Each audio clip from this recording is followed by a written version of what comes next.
नमस्कार मित्रों, ज्योतिष विद तरुण में आपका स्वागत है। मित्रों, कल तीसरा नवरात्र है मां चंद्रघंटा का। मां दुर्गा का यह रूप अलौकिक तेज वाला और परम शक्तिदायक माना गया है।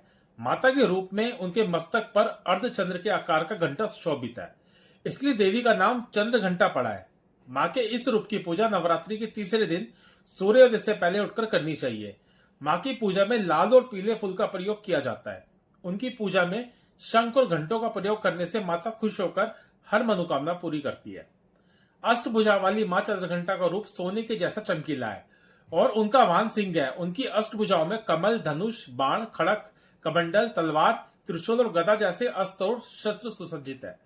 उनके गले में सफेद फूलों की माला और सिर पर रतन जड़ित मुकुट है। मां चंद्रघंटा सदैव युद्ध की मुद्रा में रहती है और तंत्र साधना में मणिपुर चक्र को नियंत्रित करती है। नवरात्रि के तीसरे दिन मां चंद्रघंटा की पूजा में केसर की बनी खीर का भोग लगाना सबसे अच्छा माना जाता है। मां के भोग में दूध से बनी मिठाइयों का भोग लगाने की परंपरा है। आप दूध की बर्फी और पेड़े का भोग भी लगा सकते हैं।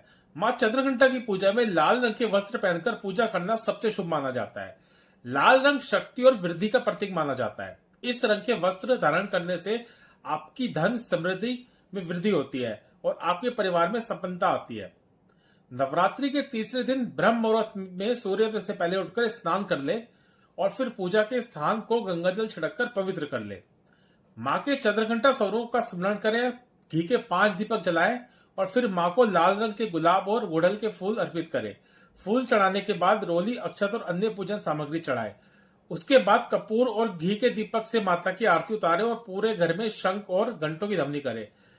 पूजा के वक्त शंख और घंटी का प्रयोग करने से माहौल में पॉजिटिविटी बढ़ती है और नेगेटिविटी ऊर्जा का नाश होता है। पूजा के बाद मां को केसर की खीर का भोग लगाए और मां से क्षमा प्रार्थना करके पूजा संपन्न करें।